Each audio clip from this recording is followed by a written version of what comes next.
And we should be all sorts of live at this point. Hey, thank you everybody for joining us, and thank you for bearing with our audio issues. As you can tell, streaming on two different platforms at the same time can definitely be difficult. So thank you everybody. Yes, thanks for being here at all. Not only putting up with us, but just in general being here on the weekends, sharing your time with us. We appreciate all of you. Thank you. For sure. What up? I was a bad boy, and I did not look into how to combine the chats. I forgot. I mean, I remembered at like 10 a.m. this morning, but I'm like, I gotta get to sleep. So what we're talking about is this is the second week where we are live ×2. We have both the vertical and the horizontal going on at the same time. Was waiting for Bob all day. I'm not sure why I dropped in on your stream today. I said, "Boo, hey, what's happening to you?" And then it was right in time for you guys to do the shill section. But at any rate, so what we're running into with the current issue, just so you're all aware, and you all need to be aware, that if you are on one stream or the other, you cannot see the chat from the other stream. So if you all want to chat amongst yourselves, then you need to join the same stream for now until we can figure out how to munge, and yes, that's a real word, the two chats together from the two different streams, which we're not even sure that's possible. Bear with us. We are not professionals, but we are. So at any rate, most people tend to be on the vertical stream from last week's numbers, and that seems to be carrying through. So right now we've got Mrs. Hillbilly and Mr. and Mrs. Hillbilly on the horizontal stream, the wide screen, where you can see our faces and things a little better. But if you want to be involved in the interactive chat, probably be a decent idea to pop on over to the vertical stream. If one of you two fine gentlemen could paste that in the horizontal stream chat for other people to be able to bump on over to the vertical chat if people so wish to see it. So sorry about that for all the housekeeping. We're 10 minutes in, and we haven't talked shit about magic, which I think is probably going to be the theme of the night, is talking shit about magic. Pat, you want to lead us into that for the fine example of product marketing this week that we saw come from Mr. Mark Rosewater? Yeah, so one of the things we've been seeing recently is supposed reduction in Magic the Gathering product line. And unfortunately, with the advent of Bloomborough, we see another product come back in, and that is the value pack. Let's see if I can go ahead and find this here online. We've been having some issues actually with that. It doesn't seem like it's on Amazon, which is interesting. I think they have it announced on the Magic website itself, pretty sure, and they describe what it is. And Morrow already responded to it, trying to defend it because it's not going over very well with most people. One of the things he said that did kind of stick in my melon a little bit, and that was that it's geared towards pauper because they needed a cheaper product.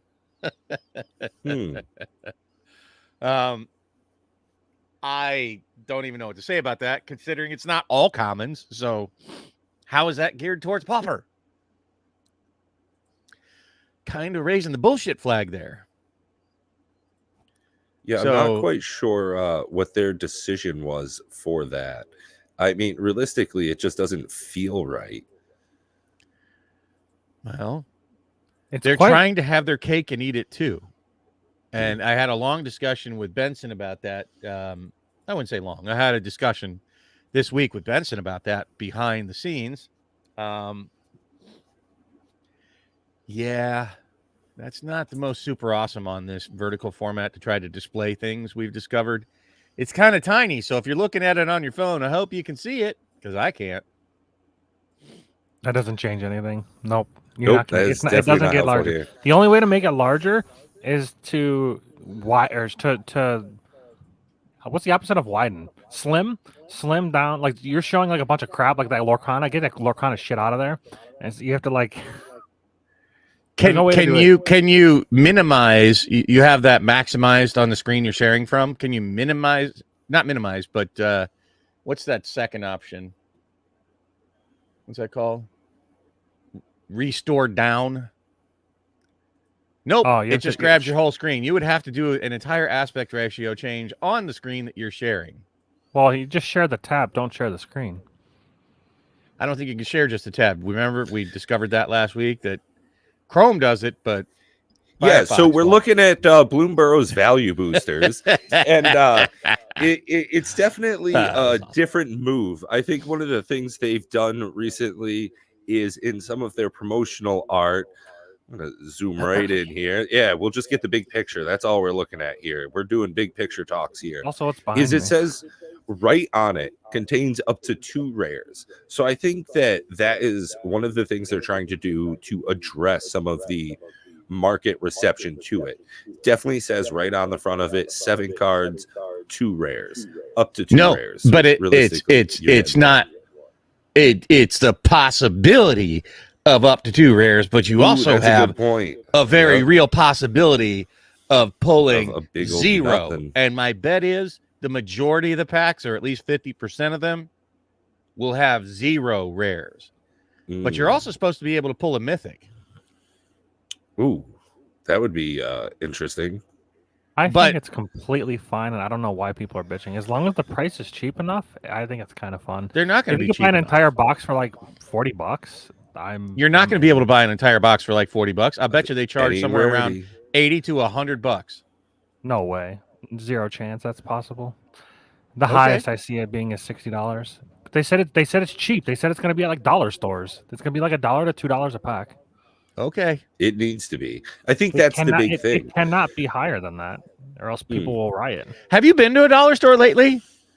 Yeah, they don't have an effing thing in there for $1. There's nothing in that store that's $1 other than the sign. Dollar store. There's a bunch of dollar store stuff. There's a couple of things for $1, but not Magic the Gathering products. There are Yu-Gi-Oh! And Pokemon things down there, which really surprises me. I needed a potato scrubber, and I got one of those for $1. I needed a scoop for my ice cube tray. Got one of those for $1. I like plenty that. Of things for $1 there. I get what you're saying. Most of the time, it's like $1 and up. But I think that and the magic packs that you see in those stores are upwards of like $2.99, $3.99, $5.99. Yeah, for sure. I don't even think I've seen Magic the Gathering in the Dollar General. You know, that's my local store. Those things are freaking everywhere. Oh, I have. Well, see, they put them up by the register. Yeah, like $3-4. They're not the retail packs. They're repacks, which is kind of even worse. See, I think the repacks are worse than these. Oh, definitely. But I'm saying they're not $1, but they're in the dollar store. So I don't give a shit if they say value packs are in a dollar store. We'll see what these are. I'm going to bet. Are we taking bets on how much these are? I'll bet they'll be $1.99. $2 a pack. It's $2. Yeah. So if there's a box of 36, you're paying $70. Wait. $80. Are you saying Bob? Are you saying $2.99? No, $1.99. $1.99, Matt. That's where you're at. Yeah, I think that's. I'm seeing these as $2.99. That was my first thought, but specifically because it is cheaper, air quotes cheaper than what they have been doing, and also it still fucks people over. I think it's all right. So there we go. There we go. Let's do this. Our first poll of the night. We can't. None of the three of us agree on it. Let's see what the audience says. The wisdom of the crowd. Let's go, folks. Get interactive. Love you too, Sherry Vegas. Join us over on the vertical version of the stream, if you would. If you want to see the other chat and they can see your lovely face. We need to get Bob to set up the poll. This is good. There's no point of streaming to both if you're just going to keep shoving everybody over to the vertical version. Pick whatever version you'd like, and we got the chat. If you want to chat with each other, they won't be able to see the chat. So a lot of it is like, what are they talking about? Join both. All right. I don't know what you want. Right. Sure. Join both. Mute one. Exactly. That's support the us point twice right there, Matt. Exactly. Getting both of them. Yeah. Look, we have to make this convenience for our audience. This can't last. We'll definitely come up with something for all of you to address this issue. I'm looking into it while we're talking, so I've also been looking at it behind the scenes. But Pat, do you think you could throw up a poll there? Let's just get the audience involved, or even if you don't, I don't give a shit. Put in there. What do you all think the price point's going to be on this Bloomborough value pack? I suspect that the box price is going to come in between $80 and $100 MSRP, but no MSRP. Now he's walked it back a little bit. Now he says 80 instead of 90 to 100. I think it's going to be 60 to 70 bucks. So we're going for booster box now. Yeah, and that's another thing. It also depends. I don't think it'll be a 36-pack box. I think it'll be a 24-pack box because it doesn't need to be 36 or 32 or whatever it is because it doesn't need to be drafted. It can't be drafted. So 69, 59, so at 49. that it's going to be. I feel like the box will be. You could Winchester draft it. You could. That's the nice thing about Winchester draft. You can pretty much Winchester draft anything. Okay. It's a very fun format. Which is going to be very popular everywhere. Itchy. Dude, this is going to be a flop. I'm just going to call it right now. This product is going to be a super flop. There you go, super fast. I don't recommend it to anybody at any price. We'll block Pat. Buying a bunch of jank. Put me in the bottom. Any that works out. Garbage. That works out. I didn't even know you could reorganize or reorder the people on the chat. Oh, heck yeah. Yeah. Look at that. So I'm just saying, I don't think this of a this value booster box. $70, $60, $50, $39.99. Yeah, hop in. Does anybody have it up for pre-sale yet? Yeah, because the rest of Bloomborough's up for pre-sale. That's one thing I didn't even see it from my buddy's website. I gotta just ask him for his login so I can just go look at prices and stuff whenever I want. All right, yeah, that'd be I won't buy anything because that'll like get his account banned. But no, there's nothing on TCG Play for it. I mean, I'm trying to find that though. Play boosters for as low as $129. Nobody's got this up for pre-sale. As I said, there's nothing. And pre-release is only less than 2 weeks away. How can they not have this up for pre-sale? There's something called the Bloomborough Pinfinity Friday Night Magic AR Enhanced Pin Commander Token. What is that? Pinfinity? That's like a whole thing. I've never heard a whole of this thing in my life. All right. Anyways, that exists. Like they're not even announcing when this is supposed to be.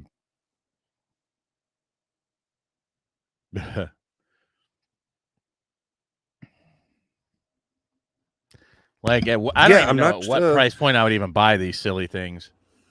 I mean, I don't think I'd want to interact with it. Like that's the thing. I'm definitely buying a box now. Okay, I wasn't going to, but now I'm definitely going to buy a box. Let us know how it works out for you. I'm going to pull the best banger cards. I'm going to Winchester draft the shit out of it. It's going to be the worst draft I've ever played because it's going to be all commons. Like it'll be exactly the opposite of the play booster where you said, I love it because it's so juiced and powered up. Now you want to buy this garbage that's worse than a draft booster? I have to say, though, this set has a lot of banger commons on commons. I actually did a lot of shorts on commons on commons. Oh, okay. Wild. Tom, hi from Italy. Well, hey, thank you for joining us. Yo, buongiorno. Yeah. Tom. Nice question, to see you. Tom. If you're playing Magic the Gathering out in Italy, are you using English-based cards or do you actually get Italian cards? What's your preference? And are you an outlier with your Magic the Gathering community? Buonasera. Oh, yeah, of course. It's evening. Yeah, thank you. Yeah, I don't know. Italian. Oddly enough, I took a year of Italian. Speaking of Italian, it's freaking hilarious. We were looking at one of the new rap. Not the language. I don't think that's. No. It's the language. Oh, okay. Yeah. Oh, this one's all you then. It has something to do with the language at the very least. Put you on the big screen. You are this big, all you, buddy. This is all you. Oh, that's right. I have to open it. This is what we discovered last time. So far, Okay. we've got one vote in on the Me too, value Tom. booster box. Looks like people are thinking it's going to be about $50 for one of these value booster boxes. You know what, Tom? Neither is ours. Our English is not perfect either, and your English is way better than my Italian. Using English cards, I like it. I like it. I guess it makes sense because a lot of the times when you're looking up rulings and you're comparing different versions, most of the things, at least what I find when I'm on the internet, is the English version of cards. How the hell did I do it? I don't even know what you're doing, but that's okay. So the value boosters. Let's get back to bashing on that. Like it's just Aha! I figured it out. Boom. 3 commons, 2 uncommons, 1 wild card of any rarity could be common. I wonder if that's really true. I wonder if you could get one of any rarity. I wonder if we can sue them on that one too, because I'm going to bet that they don't have special rarity in these. So in Italian, the name for relentless rats is rati spitati. I don't know why, but it just sounds funny to me.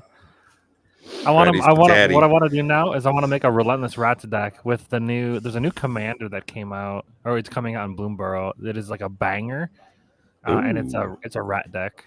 Would that be that you guys subscribe or to the short so you can see the preview? Spiatati. What did you say, Pat? I was going to say, make sure you guys are subscribed. That way you can see when Matt puts out a short on the preview for that card he's talking about. That's right. If you subscribe, you can see Matt's shorts. You can look at all of my shorts, at least 1 per day, sometimes 2 per day. And if you want to get notifications, you can also check out my long form videos as well. You can also watch my AFK journey videos that nobody gives a shit about. Oh, dude, it was so sad. I that first Satisfactory video has gotten more than like all 13 of those combined. It's pretty special. As long as you had fun making it, I think that's the biggest thing. This guy right here, okay? Ren the Relentless, 4 mana for a 3/4 Rat Rogue with Ward 2. If a creature opponent would die, exile it instead. That's already a very powerful ability on a card. But then I like that it's only an opponent controls. That's very nice wording. It doesn't screw you over at all. It's great. At the beginning of each end step, create X/1/1 black rat creature tokens with this creature gets +1/+1 for each other rat you control, where X is the number of creatures your opponents control that were exiled this turn. Yeah. I recently saw this. I'm hold on. My Relentless Rats deck. Wait. Yeah. So I want to make a Relentless Rats deck with this, and then just have a bunch or Pack Rat or something. Yeah. It's only during your turn though. So at the beginning of each end step. But what's the card that doubles up your end step? Ooh. I know there's double upkeep upkeeps. Stuff. Yeah. I thought there was one that doubled up your end step as well. In the dungeon cooking, huh? Interesting, TCG dude. It reminds me of an anime I have not started watching. Is Delicious in Dungeon, all about characters eating monsters they find out in the wilds. I heard about that one. It's supposed to be good. I got my dad's Netflix passwords. Thanks, Pops. And been catching up on some things I haven't watched. Mostly not things he suggested because he's an old man and has bad opinions. But, signs of the times. What are you trying to say? Well, he said it's mostly him in specific, Bob. It was him in specific. Oh, I got you. Don't get too close to the fire. You might not be able to take the heat. Get off my lawn, you kids. Oh, my God. That sounds just like him, though. God, he smokes almost as much as I do. Yeah, I know. Yeah, Vertical on StreamYard, Tortoise. It's an interesting format. I like this, though. Looks like we're getting a lot of engagement. So thank you, everybody, for hanging out, talking with us. And please feel free to hit up that poll if you're here live with us. We'd love to know what your opinion is on the value booster box price. Which is pretty. Like it's not even worth streaming on horizontal. Which I don't doubt that either, but it's going to limit and make difficult our presentations for things we want to show visually. Like it's not bad with the Larry, Moe, and Curly here version we have in the vertical, but when we want to try to actually show something to people, it might be problematic. But I think this is interesting, especially with the poll. I'm actually kind of curious about it. I've been mulling it over. It's like, what a great time to actually have this poll, because we have no information on what the booster box prices are going to be. I've looked and I haven't seen what they're expected to be. They haven't announced the price point. There's no pre-sale, even though we're less than 2 weeks away from pre-release. When are they? I didn't even see when they're planning to release this. If they haven't announced pricing and it's not available anywhere, when the hell are they going to release this? Is this going to be a Christmas surprise release? Oh my God, TCG, dude, I'm going to say that's a very middle of the road price. I'm just going to say that now. $60. Be daring. I think it's anywhere between 50 and $60 is my guess. My take is between 80 and 100. So Pat, if you were at $3.99, you're probably over 100. Yeah, I don't see this being like particularly cheap. I think this is honestly going to be like $79.99. I think this is going to be like an $80 product. I don't see this as being. Oh my God! I think Pat and I are in step with each other. Between $80 and $100 is where I see this landing. You guys are both smoking crack. There's no way this is anywhere close to a Play Booster box. It is not crack. It is just a fancy pipe. It is just.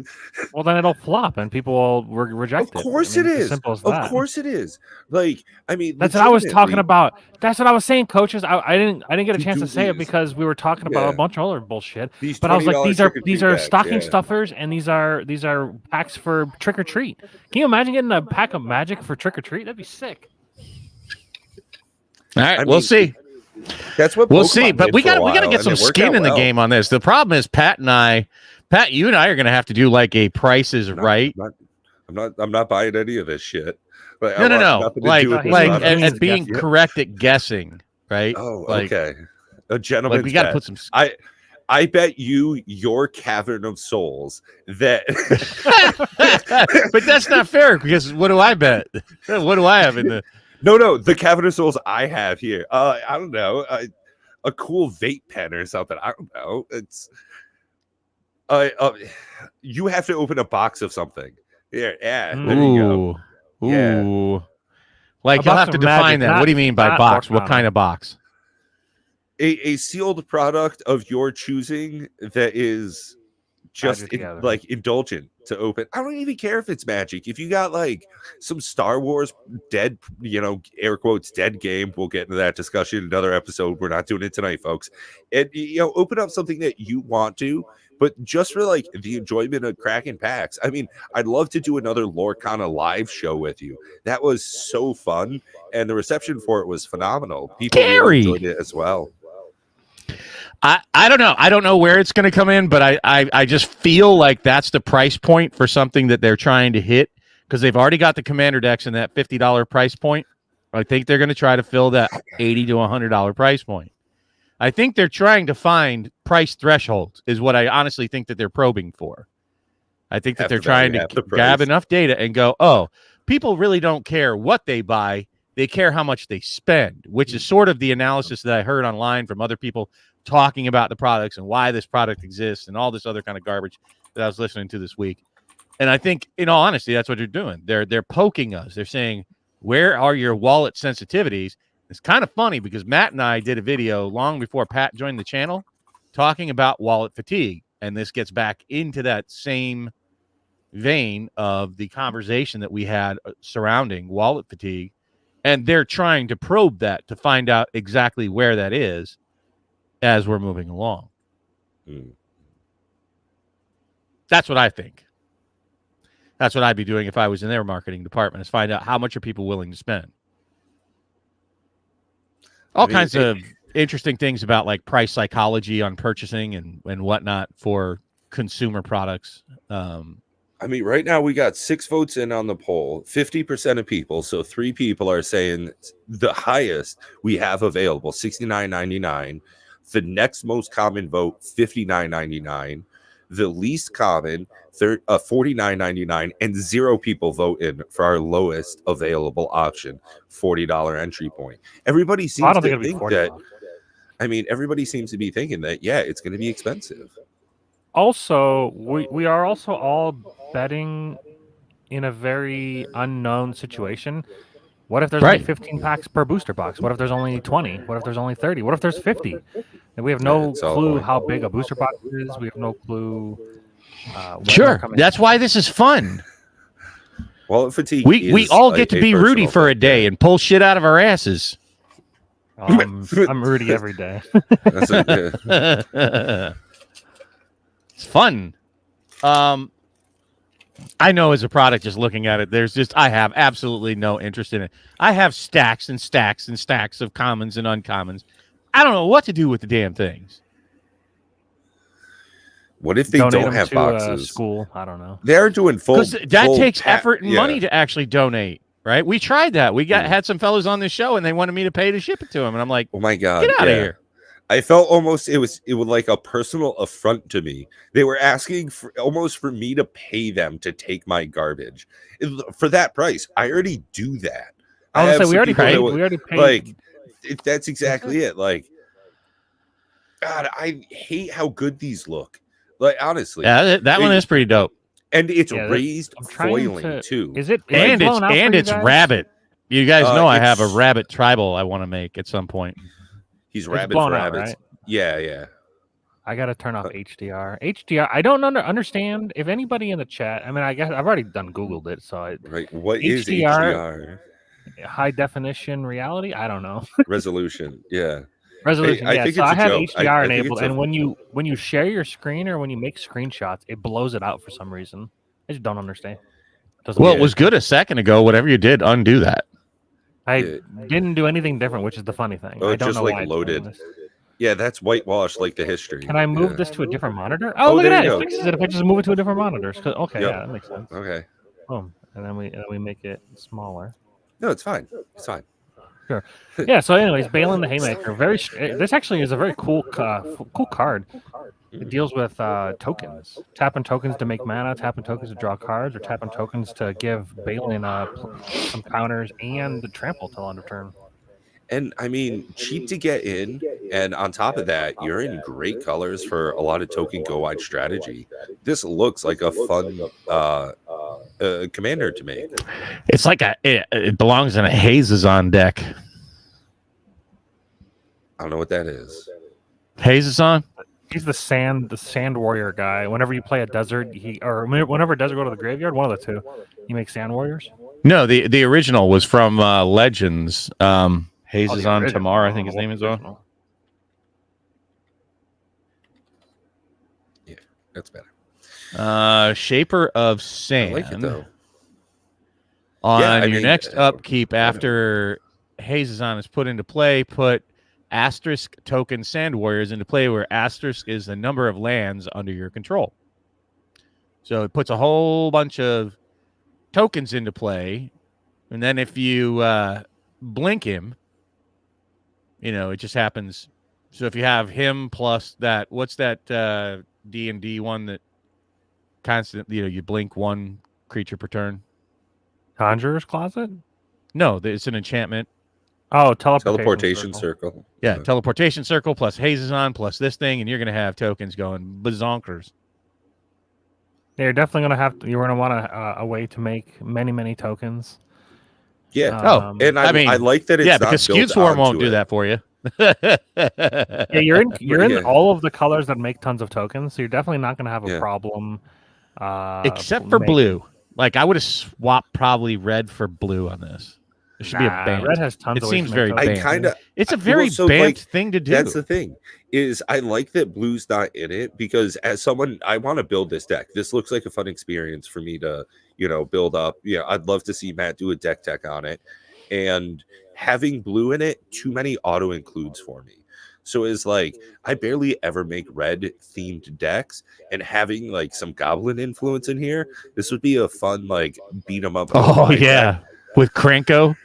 Jesus. Exactly. That's what I'm saying. Red has tons of ways to make goblins and stuff. So like goblin, what is it called? Yeah.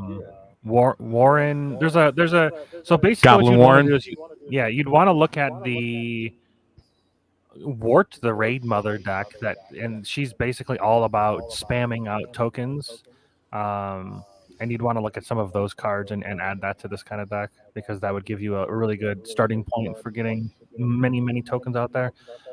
And it's and rate is Ward the Raid Mother is it's not convoke. What is it? I think you just tap 2 tokens to duplicate cards that you cast.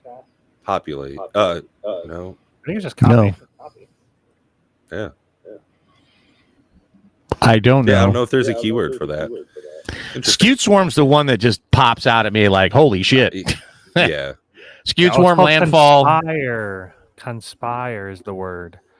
As you cast a spell, you may tap 2 untapped creatures you control that share a color with it. When you do, copy it, and you may choose new targets for the copy. Oh, cool. Actually, Ward would just go good in the deck in general, because when it enters the battlefield, you create 2 tokens. So it's like, it's 6 mana though, but I mean, you're in green, so it's probably fine. Speaking of things being expensive, Gary coming in with a good one here, saying they dislike how much commander decks get overpriced by some stores. Preach. That's my local guy there. Their LGS has the Bloomberg commander decks are $40. MH3 decks were $57. Naturally, those go out pretty quick because a lot of that's cheap. That's very fair. Bob, we're getting a lot of echoing from you, by the way.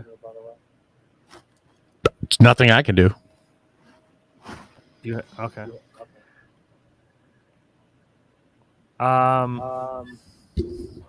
But yeah, I mean, You say you're echoing. I'm like, Here, I'll mute myself and see if. Yeah. So if I'm talking now, yeah, it's completely gone. Pat and I were both echoing, but you're not, so that just kind of leads me to believe that it's you. Plus, Pat has headphones on. But the thing about the MSRP, Gary, is that the store could do that, and they probably should, as if they want to have a very good value, for their customer base.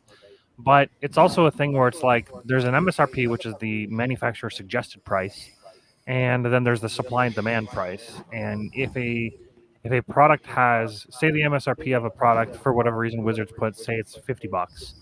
But the value of cards in the actual deck itself is $100 or $200. It doesn't really make a ton of sense to sell it for $50, because if everybody can buy for $50, then every single card in those decks will all just plummet in price. And we've already talked about many times how when that stuff happens, nobody's really happy. So it's definitely it's an interesting situation. Also, you're not sharing this card for those that are on the horizontal. Nope. I only saw 2 people on horizontal, so I just gave up on it. But yeah, Balin's pretty cool. I mean, I can present it over there too. Here you go. Have a taste. I have a feeling we're going to abandon the horizontal pretty quickly.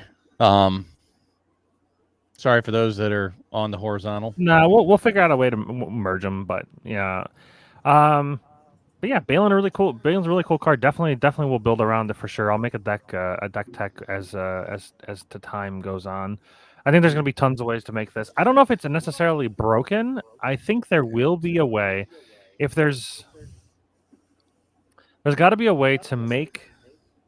If there's any way to make more mana if you can make more tokens than the mana that you can make from Balin, then you're in a situation where you're happy. But I don't think there's a way to make. You'd have to be able to make more than 2 tokens per 1 mana, which would be that seems very difficult to do. No, it's easy. Skewed Swarm. Yeah. Between Skewed Swarm, Doubling Season, Anointed Procession, Mondrak, you could definitely make a lot more action going on. These are great colors to screw around with. And then, I mean, red, you're getting I think honestly, there's some red cards where you can get 3 tokens for 2 mana. But what's going to be the payoff? I guess is what I say. I mean, we're talking about tokens matter, but what's the payoff? I throw Concordant Crossroads out and I go wide. Not even that. With Balin, you just kill him. So tap 4 and tap tokens you control and get 3/1 counters and it gains trample. So you just kill him with commander damage. If you play a because they don't even need 64 Skewed Swarms. Yeah. You just tap 64 Skewed Swarms and get. No, I like Pat's approach better. The Skewed Swarm itself would be the better option with landfall triggering and all kinds of shit, and then just Concordant Crossroads. Because then instead of just killing 1 player per turn, you're killing them all. But that has nothing to do with Balin. That's just Skew Swarm deck. Okay, agreed. But when it's token matters, it's still an easier, better, faster, more consistent win con. I think This there's has a no lot of protection area whatsoever. here. And again, this is one of the great things about Magic the Gathering is how many, similar to a chef, somebody gets a slab of meat and there's so many different ways to cook and prepare that for you. All sorts of tasty meals, don't get me wrong, but a different dish every time. And that's what I'm seeing with Balin here. Throwing haymakers for sure, but is it the whole team going wide like you see behind, or is it Balin themselves? This is Well, going to be a good one. It actually is counterproductive for team go wide because you need to tap the team to give her the pump. So it's, a little different that way. Is that a girl? Is that a girl bunny? I can't don't. It's a tell. rabbit. There's no boobs, so I can't tell. That's Balin a good point. to me sounds like a male name. Yeah, Personally, and but I if this don't is know. anime, they probably would have gone a bit more bodacious on the bunny. Yeah, we need rabbit boobies. Where are all the furry people? Dude, I'm sure. Come on now. It's a non-binary rabbit. Get with the program. Yes, right. Yeah. It is a they rabbit, as you can see by all of the creatures behind them. It's Gary, multiplicity. as far as the secondary market, we were talking in Messenger about that. I actually think this is maybe an unpopular opinion, but I actually think it's pretty based. I think that the secondary market it would be the killer of Magic or the killer of collecting. I don't actually think it's WotC. In some situations, I 100% disagree. But I think that they are actually killing it because the secondary market just races to the bottom on every single product. You got people undercutting by $5 to $10 instead of by. But that's only because of the freaking policies that WotC has enabled over the last 4 years. The secondary market's been around for 30 years. The rapid reprinting of cards has only happened in the last 4, and that's when the race to the bottom happened. No, it's becoming more and more easy. It's becoming easier and easier to actually sell product. TCG players making it a lot easier. eBay's been easy enough for years and years. No, eBay is not Amazon. Easy. Amazon, man, that changes like the whole dichotomy. Yeah. Selling direct to Amazon definitely is not great. I mean, direct to consumer has absolutely changed the flow of product and the amount of people getting their hands on it. Instead of distributors making the money, passing it on to local gaming stores that are then selling it to the end consumer, they're cutting out at least one full step by going, hey, let's sign a large contract for distribution through Amazon, pushing product right to the consumers. That is about as direct as it can be. It's not like I can go to Wizards of the Coast, knock on the door, and like walk around their showroom pointing at stuff I want to buy.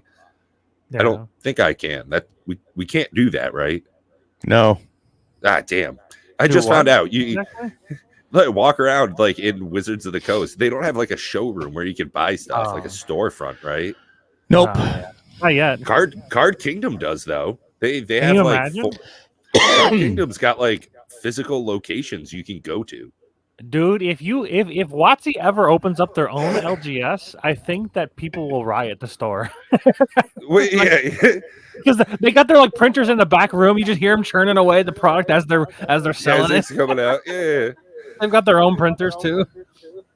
They just print receipts on Magic backed card. Like you just get a Magic card that's just your receipt. They would never open a store because there's not enough profit margin. Most people that run LGSs run it out of a passion.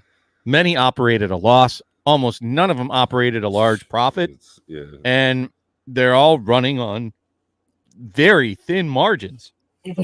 I know. Additionally, stores around it would suck. I wouldn't want to go to a Magic only store. It's kind of like the same reason I don't want to go to a Magic Con. I'd much rather go to Gen Con. There's enough Magic there to scratch the Magic itch if I wanted to play it. There was a large Magic presence there. But there's so many other things that I can explore. If I only have one vacation, one con I get to go to every couple of years, it's going to be Gen Con because there's so many more things to see. Gen Con I really want to go to a Ren Fair. I'm going to a Renaissance Fair this year. I'm making that happen. I want to get a big turkey on a leg. I will say, I think that I think that next year or the next time I go to Gen Con, I might try to get a hotel like on site. It might be worth the That's extra what I money of talked not about having to last work. time, but that is effing expensive, bro. Yeah. Again, it might not be. It might be worth it because of the amount of time you spend driving to the place, the amount of time you spend looking around for a parking spot. Then you got to pay for the parking spot The every parking day, spot and the Just so and walk. then you're and aware, then you've got to every walk to the place. I'm just every you hotel know, that's connected has a $50 a day parking fee. I don't mean it during doesn't necessarily have to be connected. I'm just talking about within walking distance. Mm. they have every hotel that's within. Depends on what you want to walk. Like more than a mile, then okay. I mean, we No. got those scooters. Once we figured out how to use them, and once Dude. we found there wasn't the fucking Yeah. dead, those stupid Right. dead zones. Those, oh my god, That was made me sketchy so as mad. shit. And So like it stupid. locks you up. That's the thing. If it just turned into a regular scooter instead of like, no, you can't go anywhere because we turned off your power. It Like, moves. It's just not easy. yeah, not cool. Not cool. But yeah, there's like a map Shout of out like all Gary the though. dead zones you're not supposed to be Yeah. able to ride for some reason. Dude, And like if you honestly, go through the dead zone, Ubers are it's just no. fine. No, that's way too expensive. What? You're out of your mind. Ubers versus the scooter. The scooter was like a couple dollars. Uber would be like Mm. 15 to 20 every time. There, and First back. off, that also means there like- has to be a yeah. scooter available directly outside of your hotel room There was every plenty time of you want Those it. scooters shits everywhere. were everywhere. Yeah, you Yeah. just look around and there were scooters, man. It was a good time. And Pat and I both had we got like 5 years Yeah. younger, you know. Oh, We're having a dude, it good time. was Like once it started working, we were having a great that time. is yeah. That was like Matt and I riding back to his car. Like one of the last nights was one of like the prime experiences for me there. I mean, having dinner with all four of us, like 5 of us, geez Louise, shout out little gal. It just phenomenal time, and I think that was part of the fun for it. And honestly, Matt, driving through that little bit of ghetto to like stop at CVS and get some munchies was kind of nice, you know. It was interesting. Yeah, you get what you get. It's and very, Gary, shout out, very cost very prohibitive to receptive get a of you. hotel. I would like it because if it rains, you get to walk in those covered tunnels that connect to the convention center from your hotel. It's just very, very nice to have one of the rooms that are there. The problem is, like I said, it's $50 a day to park your car at those hotels, which I was like, are you out of your effing mind? And if we're there for Like 4 days, it's $200. I mean, that's not nothing, especially Well, if but you're you're like also It's paying driving a a it's lot. like I want to go $750 park my car at a month regular parking hotel day. somewhere and call an Uber to take me to the hotel that's connected to the convention center and then Uber was gonna back to say. my car. So I only have 2 Uber fees Yeah. the whole time. Park at the Be airport cheaper than freaking and then get parking a a car. taxi, park at the airport, get an Uber to like your hotel, and then just go pick up your car there. Probably save $50-$60. Whatever. Probably. I drove to Indiana. It didn't, or in Indianapolis. Yeah, it didn't No, I'm really saying make a even ton if of you sense. drive, you just go to the airport, park your car at the airport, call an Uber, go to the hotel, that's connected, so you don't have to park your car there. And It's then when one you're of my done with the biggest worries convention, about, you Uber back to the airport parking lot and pick up your car. I was jealous seeing you were having nonstop flights from your area out to Las Vegas, where I'm at. Jeez Louise, no way. I can't. Dude, I if can, you try to I can get get to an air- Canada once like nonstop, but that's just because I practice. If you go west far enough, you're in Canada. Like that's how far north I live. I was looking at flights to Indianapolis. I was thinking, I'm like, it's such a short distance from where I live. To Way more Indianapolis. expensive. I was thinking, I'm like flying there might be like way quicker. It is 3 hours and 42 minutes to fly there. It is 4 hours and 20 minutes to drive there. I'm like, what the fuck? Because you have to do connecting flights. There is no direct flight. You have to go to Chicago, Yeah. and then you have to go to Indianapolis for that flight. And I'm like, oh. well, Did then you I'm check just gonna from look for Akron? No, I guess I could have tried from a different airport. But no, I'll say this. We kind of got a little lost in the trees to the forest here, but Gen Con is absolutely an amazing experience. And what we were talking about there, wrapping it back up to the, Watsy opening a store, is Watsy's never going to, hold Pokemon products and Lorcana products and board games and the other things that are just the value adds from going to an LGS that you just are never going to get at a Magic only thing. And that's that's the stark comparison. When we went to MTG 30 in Vegas, was a lot of fun, but honestly, between that and the smorgasbord that's at Gen Con, I'm all Gen Con. Like, I'm all in on that and not really anymore on a Magic Con. I want to do more than just I could Magic see for that. 3 days. Yeah, I think some of the like best times I had at Gen Con were not particularly Magic the Gathering related. I mean, hanging out playing that like deck builder game where we were like trading coins for cards, that was absolutely not a That's Magic right. the Talking about Gathering Hero game. Realms? Hero Yeah, Realms? and Yeah. super fun time. Like Matt and I, we checked out this dice manufacturer. He had stuff that was made Oh, out of yeah. like palladium and all sorts of. They had a dice All set, like kinds a of crazy D&D dice metals. set. Thanks, Ed. It was like $2,000, no jokes, and it was just phenomenal. The quality and the production standard that they had on some items there, we would never see at like an LGS or a Wizards of the Coast hosted store. And I think that that's a great point, Bob. Is Magic the Gathering itself is not sustainable for most retail outlets, and I think that that's why you see it featured in other places. Same with any trading card game. Mm-hmm. And I'll thank say you, this: Ed. what Yeah, this has been a phenomenal stream, and thank you everybody that's still here hanging out watching us. It's folks like you Amen. that make this possible. So big Yep. ups. You know, it's not us; it's all of us. You know, One of us. Yeah, what one of us. wasn't great at Gen Con though was that our first neckbeards. No. It's- no. Our first gaming experience at Gen Con was not optimal. Oh, the D&D? That was not. yeah. It was one of the That first was not the Dungeon best. Masters- It was one of the first Dungeon Masters that I think I've ever had Just that I thought how was much damage do I probably- take? Oh, just take a lot. just take a bunch, and I'm like, what the fuck? I'm just. It was. That was the weirdest Yeah. D&D session I have ever done. I want to So do that to my players next time. Yeah, I Yeah. hit. Yeah, I'll just take a bunch. Just To a lot. explain to the audience, experience we had, the three of us along with Bob's kiddo there, we arrived and we had set up one of the few events that we had kind of, on the docket. Yeah, we wandered into more or less one of the wildest experiences we had with a dungeon master. We were doing a one shot for an up and coming yet unpublished campaign, and we got to have like a 2-hour experience with someone who had absolutely no idea what they were doing or how to interact with strangers, and we got the weird brunt of it. And as we went through, it was continually made clear to us that they were not keeping track of anything and were not worried about the numbers or statistics of the game, which we are all power gamers, min-maxers to the max. And when she started, I'm going to go with they, started saying to us, how much damage did you guys take? Bitch, it's your problem. You're the DM here. Like, you tell me. Just take a bunch. Yeah, Just take a bunch. You're hurt, since right? I was a barbarian, cool. I'm like, sure, I'll take 50. And like, I don't Yeah. care. I had like 200 hit points. I didn't give a crap.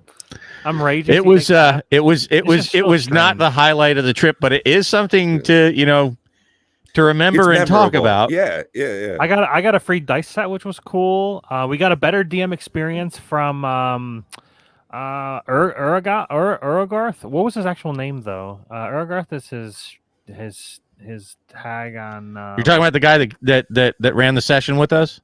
Yeah. He ran on the stream. It's somewhere on here, but I forgot his name. Jonathan? No, Jonathan's the owner. No, this guy heck just if worked I there. know. Yeah. Yeah, We so did Jonathan's the run owner, into so- quite a number of characters, and honestly, it was We ran so into much Shaggy. all at What's his once. name? The guy Matthew from Lillard was there. Yeah. Yeah, not didn't impress me. He wouldn't take pictures with my daughter. Yeah, it was Weird. interesting that he wasn't there as the celebrity actor that is what I am exposed to of his personality, but is Beetle and one of Grimm's the or owners of Beetle and Grimm. Yeah, a high-end manufacturer of mostly Dungeons and Dragons products, but often in the hundreds of dollars for some of their product lines. Really Ooh. tricked out stuff. Phenomenal. I'll be honest with you, Crane Peter. coming in. That's a great Okay. question, but Matt will be the best to answer that. And I just want to wrap up one more thing here that I really appreciated about going to Gen Con was being able to talk to the Lorcana representatives directly Yeah. pre-launch of the game and getting an idea of what was their intent behind the scenes. I was very impressed with them. Not so much the coordination with Gen Con itself, because that was a real clusterfuck. But it was important to me, just like at Magic 30, to be able to talk to Mark Rosewater for a couple of hours. It was nice to be able to talk to the makers of Lorcana. I think it was, what's his name, the creator's wife that was there representing at Gen Con, that I talked to for quite some time, and got an idea of where the direction of what they're trying to go was prior to the launch. But Matt, what have you got for Peter here on who would you build a deck around? I mean, I'm assuming that this is going to be Commander for Assassin's Creed. Yeah, I was pulling up the Scryfall because I can't remember any of the cards I read from. I mean, I did shorts on almost every card from the Assassin's Creed. I remember them being decent, but I was just like going to look to see which one I would actually build a deck around. Maybe Ezio. I think the free running. So Ezio is the. I can save it and pull it up on the old. Oh, Ezio old Auditore. That one's for you, Tom. Let him know how bad he butchered it. Can you share it with us? You gotta do the thing with your fingers, like, you know. I'm working on it. This guy?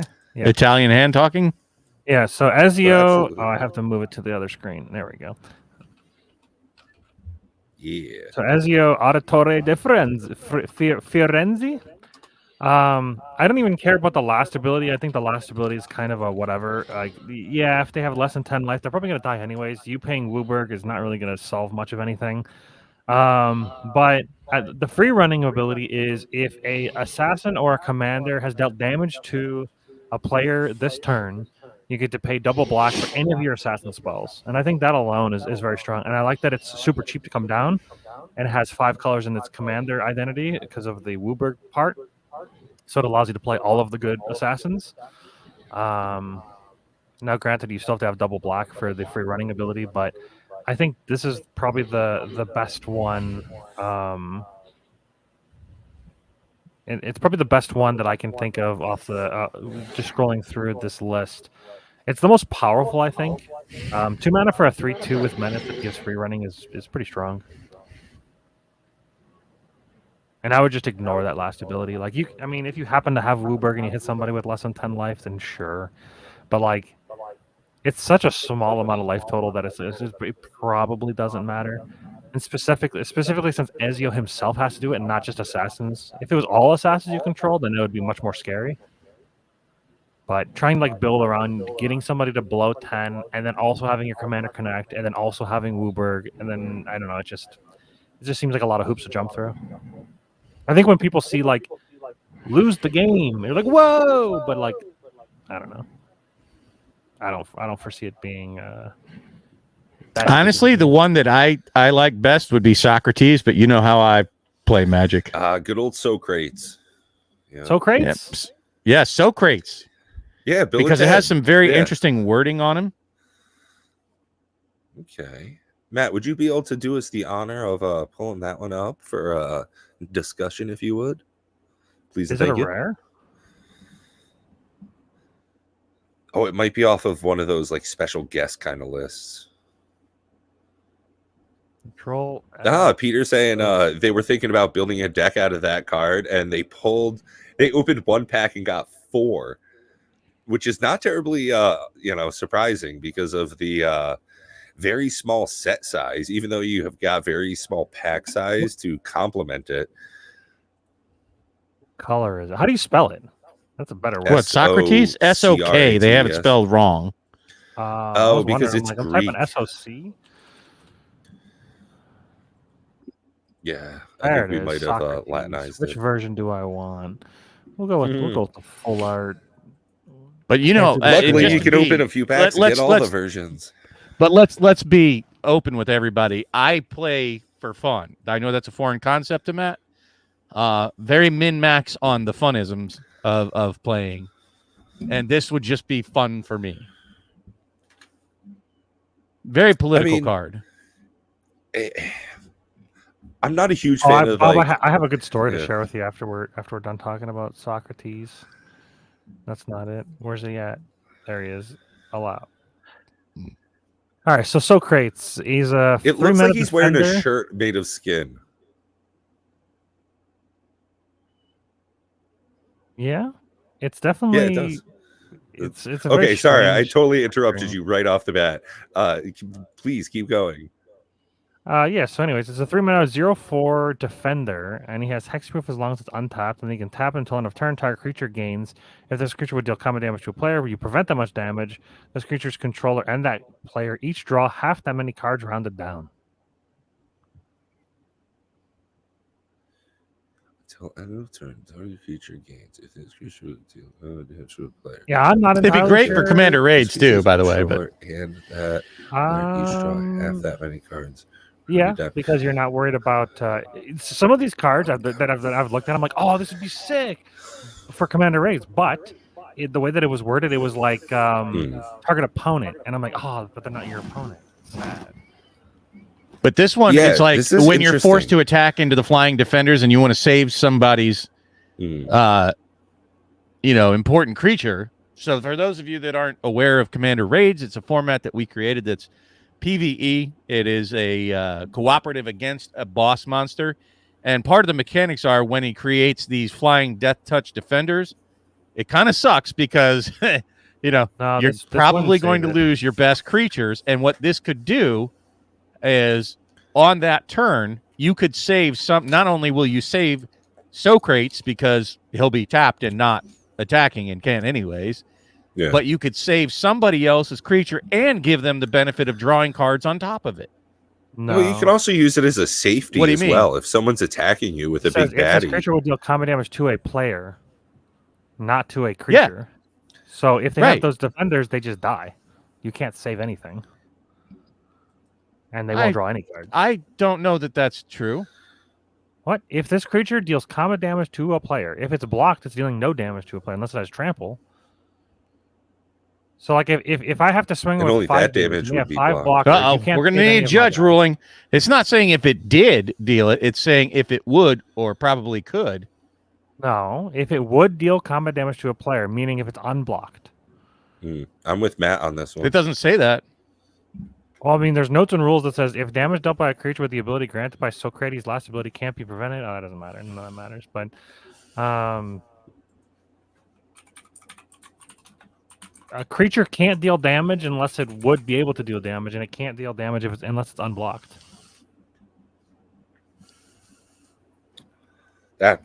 Yeah. But I still think that this works as a great. If someone's attacking you, slam this on their creature, let it through. Boom, you get to draw cards off of their attack. That sounds horrible.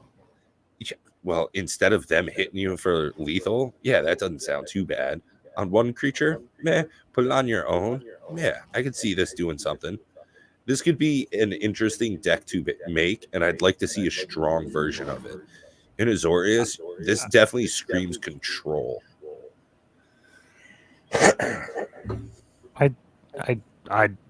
wouldn't. I mean, unless you're playing like a group hug deck with it, and you're like not. You know what Socrates defeats? Your bunny. That went way over my head. I am a high school graduate, Bob. The bunny that we were talking about, getting super big and killing you with commander damage. Oh yes, there you go. Yeah, yes. Just the one that we highlighted earlier. Yeah, it's good against Voltron decks. But then, like you said before, if you just have a bunch of creatures, then I just swing and I can just kill you with all those creatures instead of killing one person. Now, I did have a situation where I think Bob would be I don't know about proud, but he would enjoy the story of at least. So did you have fun? Yeah. I always have fun when I play that for the most part. There was a deck that I made recently called American Energy.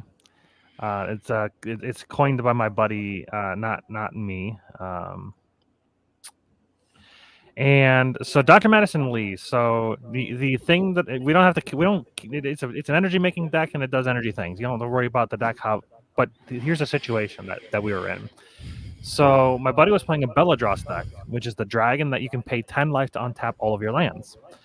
He was draining his life total on purpose because he had a card that swaps your life total with somebody else, and then you get a big like 30. It was like a 35 token, equal to the whatever the difference is between the life totals that you swapped. So not only do you like put somebody's life total really low, but then your life total goes up and you get a big dude. Well, if you read the first ability on Dr. Madison Lee, you tap it to pay an energy. Target creature gets +1/+0 and gains trample and haste until end of turn. So my buddy was talking about he was going to swing in with the 35 and they made a deal that he was going to give lifelink if the other guy didn't die, and he was going to chump block it. So that was the deal. Like, he gains 35 life, the buddy doesn't die, he chump blocks it, and then he would give it lifelink in return. He had like a creature that like target creature gains lifelink, and that was like the deal that they made. Well, when it has trample, they no longer live. I don't know. I just thought it was really funny. Pumping somebody else's creature, giving it haste. You can make lots of deals. A little bit of a what is it? Politics commander where you can actually give other people's stuff haste and trample. Yeah, there was a couple situations where me being able to give something trample and haste and +1/+0 actually was like, I didn't think that ability was that important. It's actually probably one of the strongest, besides of course the reanimated version of it.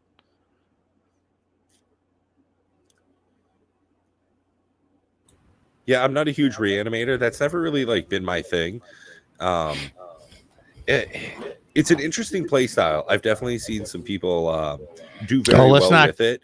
It's never really. We're not going to go there, dual brain. I mean, Putin. Very much with my graveyard is just like a sad place to see anything in, and if I can get cards back out of it, that is rare, and I like when it happens. But yeah, I like the energies kind of making a comeback. It's great to see a revisit to older mechanics, and fingers crossed. I really think that banding's coming back, and it's going to be a strong one. I think that it's got a lot to it. Horsemanship. Everything is kicker and horsemanship. I mean, there's kind of kicker in Bloomborough. You've got Offspring. Offspring is basically kicker. It's basically kicker. And it's pretty damn good, too. It is. There's one commander that gives all of your creatures Offspring, too. That's wild. That's a very strong ability. So one of my things that I really liked about the Warhammer 40K Universes Beyond crossover product was the introduction of Squad, and how that kind of continued a little bit in the Fallout as well, which is just kicker. As a creature comes in, you can pay X cost and make copies of it. So I mean, that is so cool. An outlet for infinite mana, always great.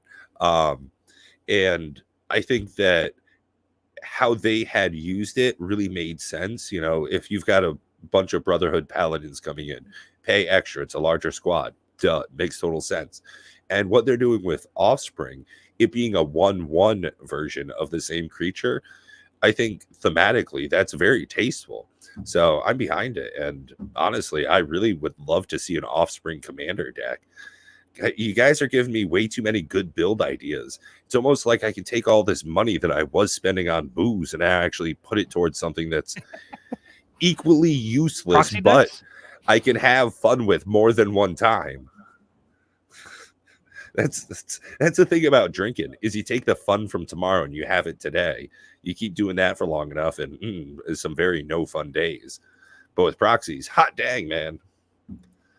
And Coach, honestly, we got some great commenters here tonight. He's got a great opinion. I love this guy. This channel is awesome. Subscribed. Very based. Totally right. This guy knows what's up. What?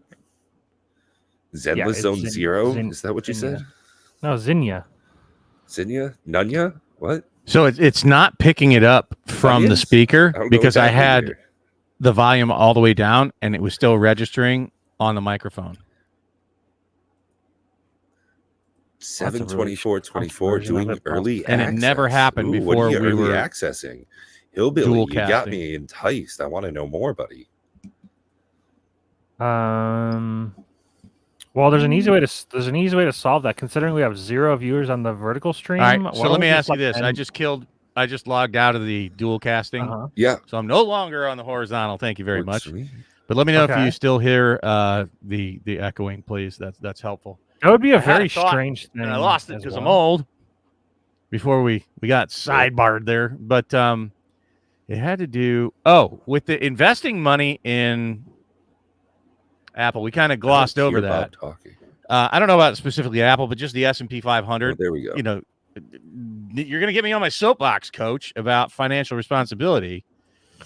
And you guys probably wish I would mute myself again. But Magic has never been a good investment. And people that think that it is, I don't know if you watched Rudy's video. I'm going to give, as much as I bash on Rudy, I give him props. I don't know if you all watched that talk about life the other day about how he can't tell you how to be rich. You know, even if he told you exactly what he did, you probably couldn't duplicate his success. But yes, Coach, this is why I keep saying it, that if you are not in a financial good place, then I don't think that Magic or any other expensive hobby, Warhammer 40K, video games, gotcha games, you know, anything that soaks up a lot of money that could be invested is a good place. And so if you want a number from me and basing it off the S&P 500, I'd probably have doubled my money. So I don't know, maybe somewhere in the $40,000 to $50,000 range instead of what I have in product. So yeah, Zinnia's pretty cool. Creature spells you cast of Offspring, so you can pay an additional 2 mana as you cast it. Now I can't hear. And when that creature enters, you create a 1/1 copy of it. I cannot hear Matt, which is pretty cool. Bob, you might need to. You probably muted the wrong. I can't hear either of you. He needs to unmute it. Mm-hmm. Awesome. Yeah. Exactly. So, Matt, I've been running into realizing something. I was looking at some previews for other cards, and I will be right back. I'm going to try to log out and rejoin. Between Nadu and Kiker, it probably will, because everything's going to come in unmuted. I have a thing for birds in Magic the Gathering cards recently. I don't know. Maybe it's just me, but another Jeskai bird. I mean, realistically, I could just swap this in with most of my Kikar build I already have. Yeah, this looks like a fun one, and all these flyers, I'm loving it. There's a better bird. I think there's the best bird commander they've come out with so far. Okay, but honestly, it's an Azorius, unfortunately. Shout out to Matt Lease. I gotta say, birds are fake. Honestly, birds are fake. Like, there's too much proof of this shit on the internet nowadays. I think most birds are fake. I don't know what to tell you. Look it up. It's scary. Definitely not real. Yeah, see, Ed knows this stuff too. Well, they're all. I mean, they're all just the government. Where are the nests? Like, if there's all these trillions of birds out there, where are the nests? I don't think that they're all really there. Maybe they all go. Yeah, see, Coach knows. Like, maybe we're all idiots, or we're all catching on to it. Berenstein Bears. Birds aren't real. Mandela died in prison. I don't know what to tell you guys. We're living in a simulation, and it's scary. You know, it is what it is. And thank you, what everybody, for joining us. You know, this has been a phenomenal experience. And don't buy Bloomburrow's value boosters. It's not going to be a good time for pretty much anybody. All of them. It's going to be a sickest. It's going to be a banger. So we have 15 I'm buying votes. A box. I don't even care what. Well, if they're $80 to $100, I ain't buying nothing. But if they're below $60, I'm buying a box, and I'm opening it on a stream. On that note, 47% of respondents in our survey. God, I love saying that out loud. 47% of people out of the 15 voted saying they're going to be $70 for a box. No way. Next highest at 27%. 40. Maybe they're vaping it nowadays because they're all hip. But honestly, Matt, yeah, you got that. Huh? I think that it's not going to be cheap. I don't think this is going to be a cheap product, and most Magic the Gathering players say they're not thinking it's going to be cheap either. Can you hear me? Oh, I do. Oh, let's hope that they don't hear everybody twice through me. Let us know if I'm still echoing. If I am, then I'm just gonna go cry in a corner and mute myself. MTG Billy says he has 2 bird's nests on his front porch, and I think he made both of them by hand because nature's Probably. not doing it anymore. Yeah, it's just, he bought them off of eBay. They're antiques back when birds were real.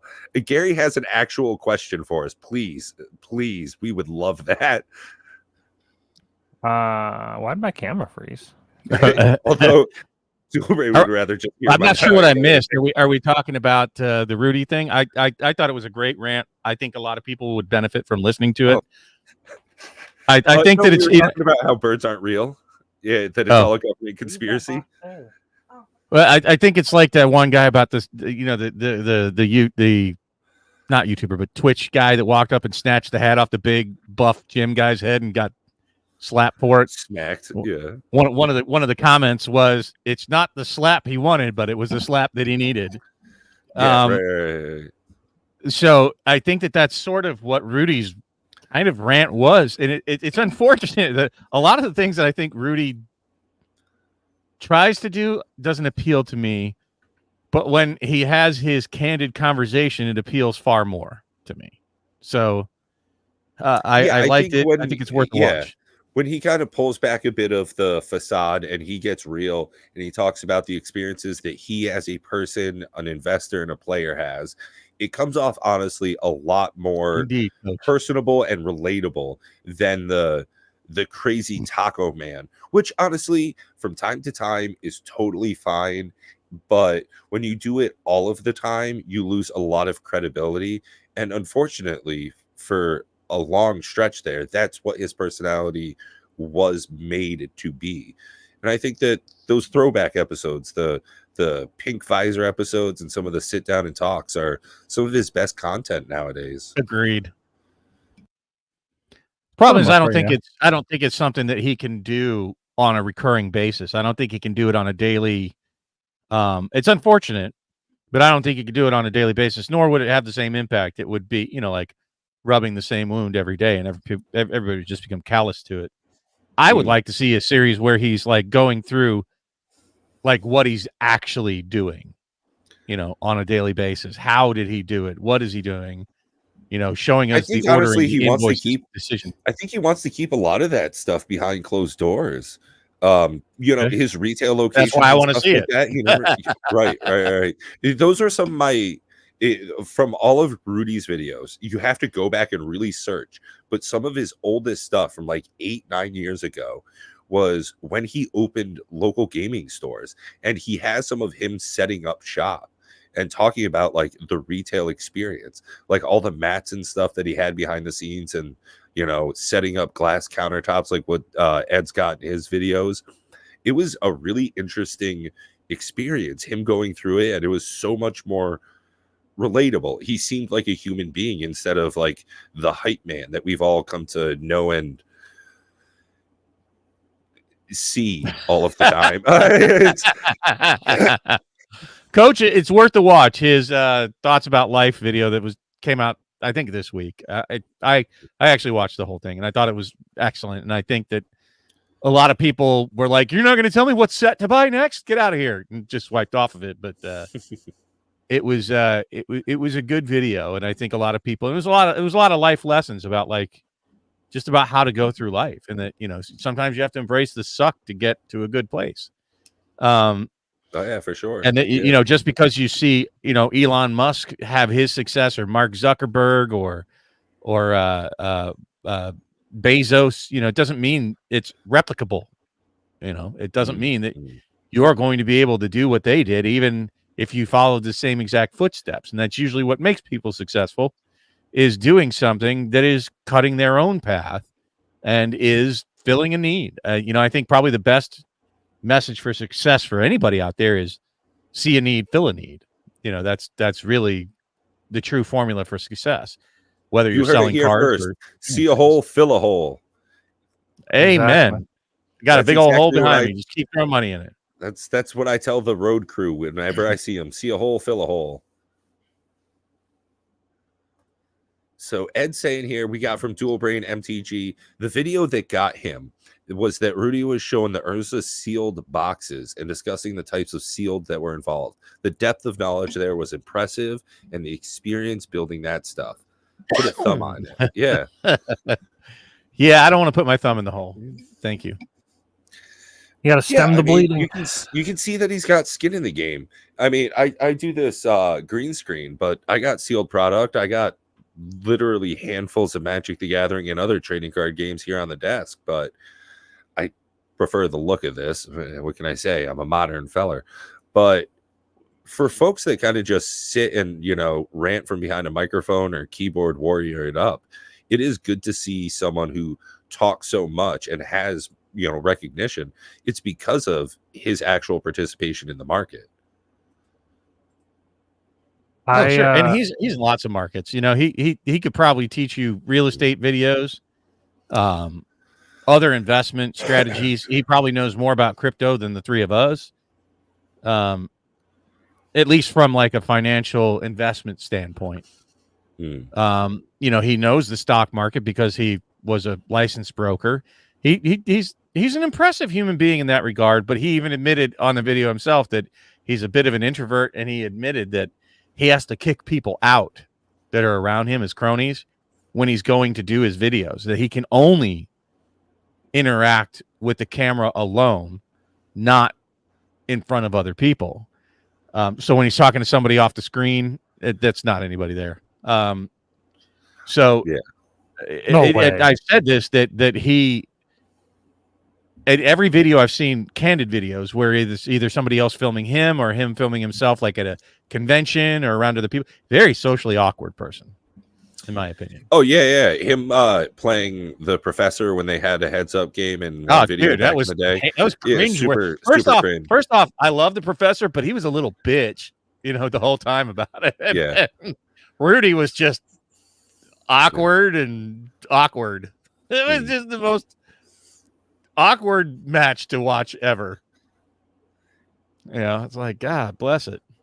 And Bob, to shout out and speak to the money pit behind you, Gary wants to know, what do you think is the best way to spend in this hobby? For example, they're currently on the idea that pre-con products are a great value. They want to know what your mind and our mindset is on this. What is our opinion on the best way to spend in the Magic the Gathering hobby space? I'll bet. I'm sorry. Go ahead. Unfortunately, my answer is okay. So my answer is contingent on what you mean by. Do you mean like, okay? So in the hobby, are you a player or are you a collector? Because if you're a player, proxies are the way to go. You can build an entire deck for $30-$40 or less, and they are printed on real cardboard, and they feel real and they look pretty real, and you can pick whatever art you want, whatever version you want. You can foil them if you want. There's no lottery of like, do I get the special cool card? You just always have the special cool card. Now, if you actually want real cards, the best way, precons are a good way to, like, if you see a commander that you like, you buy the precon and then upgrade it. For the most part, I think the ones that are like the best ones are like the Universes Beyond or like the Fallout, like those kind of decks. Those are very powerful, and they're more powerful than like the Bloomburrow is going to be. So like buying those kind of precons, but most of the other precons are pretty bad. Like they're like okay, but if you're talking about real cards, if you like the collecting aspect, then proxies aren't really going to do anything for you then. Precon upgrades are always a good way to start for the more powerful precons. Otherwise, just buying singles. What do you think, Pat? I bet you could actually come up with my opinion on the best way to spend money in Magic. But what is yours? Because I think that's what. Let's try to break about it. Hold on. Let's look at Gary's question again and analyze exactly what he means rather than asking him to explain it because of the timing difference. What do you think is the best? That's a subjective term. Way to spend in the hobby. For example, I'm now of the idea that pre-con products are the best value. Trigger word for Pat. I want to know what your mindset is about the topic. Now, I think we're all three going to answer this in different ways because I think they like collecting and playing. Yeah. I think we all are somewhat interpreting this question a little bit differently. So, ooh, comment scrolling here. So I think the best way to spend in the hobby comes down to, again, respectfully, Matt, I got to piggyback on yours here, is how you're interacting with the product. If the hobby is opening up cards with friends and having a draft night, there is no other experience. You can't do that with these beyond boosters, the epilogue like product line. You can't interact with it that way. If you're just looking up to open up product, or collector if you want to versions either. gamble, too pricey for collector boxes as well. You can't realistically draft those either. You can Winchester maybe. draft them. It's in the name. Yeah. Anyways, but either I know that they're structurally built that way, but who's drafting with a $500 box? Get out of here. Go smoke. Sure, there are people that do it. If Big you ballers. just want to, play Not the people game, that would ask us what's the best value. If your hobby is building decks, looking at new interesting cards like we were doing with Maybell the Haymaker, if that kind of thing, it lights up, ooh, I could see this combo and I'd love to have this play experience, maybe a proxy deck is the way to go. That's personally something I'm most interested in at this point. I do love opening up product. I do a little bit of the resale stuff on the secondary market. I like that little bit of a grind, putting up cards on TCG Player. I do still love that trading card aspect. But for me, I'm not a collectibles kind of guy. I've got an empty folder with a bunch of spots of cards I've taken out and gotten rid of because it doesn't enthrall or enthuse me the way it used to. I'd rather open up a box with a friend, go through, get the good cards, put those back up, get some trade-in value, and just keep doing it that way. That's my excess. That's my gamble money, because I don't see a return. Much like Bob's got as his background, it's a money sink. So you need to be smart and figure out what is your budget and what do you want to get out of the game itself. Do you want to enjoy it with other people? I mean, pre-cons are a great way to get other people into the game, exchange some good back and forth with like power levels. I think Magic's got a lot of different experiences right now that you can have fun with. And it comes down to being aware of what the market has to offer and what you want to get from the product lines that they've got available. Bob? My take is, first and foremost, play Commander Raids. It's free. Shit. It's 100% value for no investment. Mm-hmm.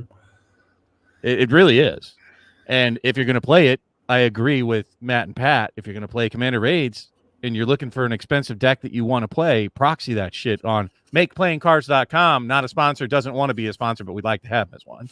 Yeah. But in all seriousness, the way that I say to spend in the hobby period, to get value, that's a relative term.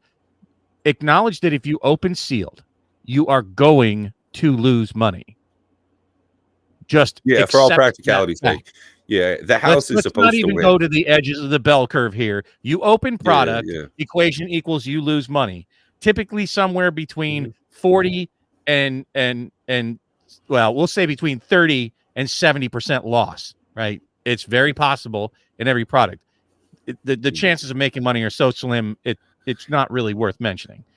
Now, as far as like pre-cons, like Matt said, most of them, they don't typically go up in value. Even if one shoots up like a rocket for a just short period of time until they reprint the key card in it, then okay, cool. But you'll notice that they've all really kind of started trending in a downward direction because they just reprint all of the good cards in them soon enough. So my rule of thumb, besides being financially responsible before you spend your first penny in Magic, is to only buy the products, and whether it's sealed or whether it's singles or packs, that you don't mind being stuck with if they go to zero. Right? That product has value to you as a collector / player. Otherwise, if you're looking at it from a make money, retain money perspective, that's a very unlikely scenario. It is I hate the fact that so many people approach it like it's supposed to be a cheap hobby. It is. I shoot guns, and some of them it's $1.50 a shot, and Yeah, that's far less expensive than playing Magic, and that's considered a wealthy person's hobby, or golf. Any of these would be way cheaper than playing Magic, like even on a just pure loss method. Because everybody says, oh, when I crack this $100 card, they see it as a $100 card. No, it's not. No, it's not. By the time you entry get rid of it, point and all that. Yeah. And people tend to forget, like when they buy a box, oh, I bought it at $100. Did that include tax? Well, no. Did that include the shipping? Well, no. So by the time you got it and the time that you spent going to get the product, shopping for the product, waiting for the product, time is money, right? So you need to be happy with this exchange of both your money, your time, and the loss of financial value that is likely to accompany this hobby. Now, the way to do it the least expensively would be to do the pre-cons if you want to have legit cards. It is not a bad value because you get exactly what you want. Or you can purchase singles to get highly customized and really only get the cards that you want. Buying singles is definitely the way to go outside of pre-cons. But as far as collecting, in my opinion, they've made a decided shift when they decided to overprint all of the reprints for the last 5 years, that they have decidedly made this far less desirable as a collectible card game than it once was. And do not pre-order singles. No. Don't pre-order anything. What? I mean, don't gamble on pre-ordering anything. I know, Pat, you've made some money on it, but by and large, you pre-order shit, you lose money. I disagree on that. You can pre-order through places that allow you to cancel them before they release. Like something like Amazon, they allow you to cancel before it comes out. That's fairly safe. If you can pre-order at a low enough price, then it's worth it. Okay, what I'm saying is you have to be careful. You have to monitor it. Most product follows a definite graph where you have the pre-order prices, release prices, then off this cliff and down the other side about 3 to 6 months after release. Most product gets cheaper. Yeah, I'm just saying. Most. So even if you pre-order it, you're going to be generally sorry 6 months later, unless you just have to have it right away. Yeah, Fallout's probably the only outlier. There's always going to be an outlier. But yeah, Fallout pre-order prices are just do not buy singles. I mean, there are always outliers where you'll either make it big or you'll not, or you'll lose. Don't gamble. That's gambling. So that's but then you get the Moxman Imperial Seal situation where he was so excited to buy those for $300 a piece, and then boom, they're $80 now, and boy, he got a plate full of crow still. Oh, Bob, did you get your secret lairs? I did, and there may be an interesting story attached to that. Oh, you bought 3 as well? What'd you get? I don't know. I didn't open them. I don't plan to open them. No. Those I assume those are the Sheldomentary? Oh, yeah. These are the Sheldon spellbooks, the non-foil. Are they all foil? Mixed? Non-foil. Okay, I got 2 non-foil and 1 foil. Everything they print foil curls. I don't want foil. That's not true. It's mostly true. There's always outliers. Wait, not just that though, Matt. To the flip side, thank you, Gary. Please subscribe, comment, and share with your friends that we have a decent show. We like to think so. This is all genuine. We have no sponsors. There's no real. We are looking to get into whatever. talks with a supply manufacturer. Turns out one of our subscribers is, lo and behold, a pretty name brand manufacturer, and I don't know if we ran into him at Gen Con or something else, but yeah, there's some. No, I don't think so. I mean, it would be Matt, if anybody. I would love to get into some of that stuff. I don't think so. Either way, not that we aren't looking. We aren't looking, but we're definitely open to it. But we're not active. Look, we're not. We do this, folks, because we like all of you, and we like to talk to all of you. We definitely talk to each other behind the scenes. We have a very active except for Prime. I really do. We hate have a that very Prime. active Facebook Got something wrong with him. Messenger channel that we are talking to each other all week long, sharing ideas, sharing things that we find about a great variety of things. And we're trying to figure out how do we do this. If you really like it, we're trying to figure out the best way to approach, and let us know what you want to, if you want to be part of it, the behind the scenes stuff, right? The more exclusive access to us and the chats. We typically talk for how long after every show? What, 30 to minutes to another hour? Anywhere between 0 and 30 minutes. Yeah. No, it's sometimes often longer than that. Between 0 and 120 minutes. 0 yeah. and When we had Mr. Llama SC, we were talking for a good hour after the show. At least. Yeah, I still don't understand how we've had some of the guests we do. It's pretty awesome. Because I asked. No, absolutely. Yeah, I think and the next guest I'm working on is another, relatively name brand person. But rhymes with Schneike. I but have no idea. There's actually a couple. One of them I need to talk to you guys about, because I don't know if we want to be associated with this person that is very much associated with magic. I've thought about asking Rudy if he'd like to, since I'm a patron of his for a while now, but I don't think he would. I don't think he does that kind of thing. Oh, no, he won't. Not a chance. Interesting. I think he Ed did says that he might be able to do an interview with Rudy. This is from early in our conversation about this. If he could make it down to Florida, he thinks that you might actually have a chance at an interview, which would be, honestly, dude, you started GoFundMe, you raised like a thing, touch base with DJ about like doing an exclusive double premiere or something. He might help do some fundraising, That guy, he knows how to shill. Okay. Yeah, I figured as much. I think he's said in the we don't want to give too much time at being sandwiched in the middle, on the bottom, or on top here. We need to rotate. Yeah, we're all taking turns. Well, so that's how you stay warm. Take turns on this one. We're like fucking penguins. You gotta rotate, because the ones on the outside get exposed to the cold. We're taking turns at being the middle part of the centipede. We're a totem. That's so cool. I like the totem thing a lot more than the human centipede reference. Cardboard totems. Cardboard totems coming at you live. But I mean, I wouldn't mind having Rudy in the chat. Like in the chat, how he sometimes stops off at Jake and Joel's and pops into their chat. And I wouldn't mind him popping in that way. I think he can interact that way at his own leisure. I think it would be uncomfortable to have Rudy on a live stream. He's so awkward. And I would ask you, I don't pull any punches with anybody, and that can be problematic with some guests, right? That I'm going to speak my mind. But he pops in your chat. That's cool. Well, have him pop into our chat. I haven't messaged him about that. I'm sure I can message him. That sounds like a gross sandwich, man. And now I'm on the bottom. Oof. It definitely smells like garlic. You're the bottom soggy piece of bread. No, he's soaking up all the juices. But all these wonderful MTG you gotta get to Bob quick, or else he becomes this sloppy mess by the end of the. I think one of the tenets is sometimes the presentation that people make in a pre-recorded video, they're able to have a different composure.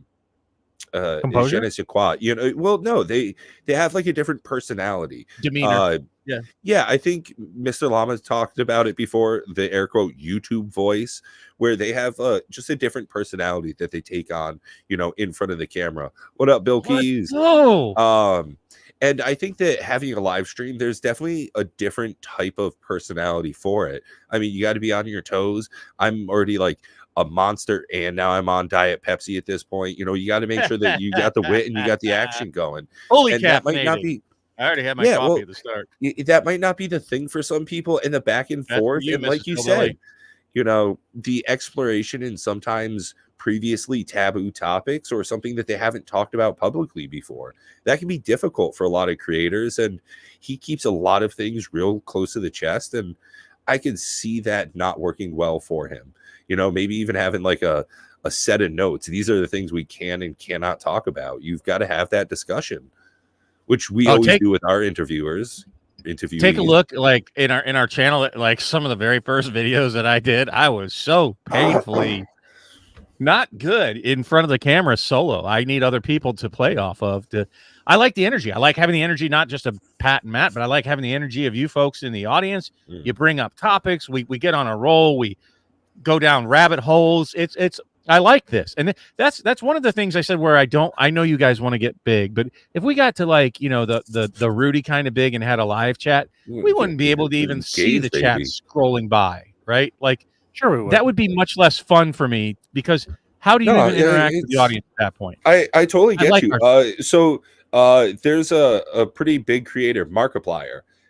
There was a pretty famous meme about him of him crying on camera at one point during a live stream.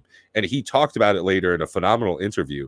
And the reason he cried during that live stream is it was a compilation of people saying, thank you, Markiplier, you changed my life with the videos you made. And he came to realize he was so big at that point, he would never have a real connection with any of his community again because of how large he was. There was no way he could read the chat, respond to the emails. He could never have a one-to-one personal relationship with people that he used to be able to when he was smaller, less famous, less able to support his family and his own personal community. Now that he is so large, that's been taken away, and it crushed him on a personal level.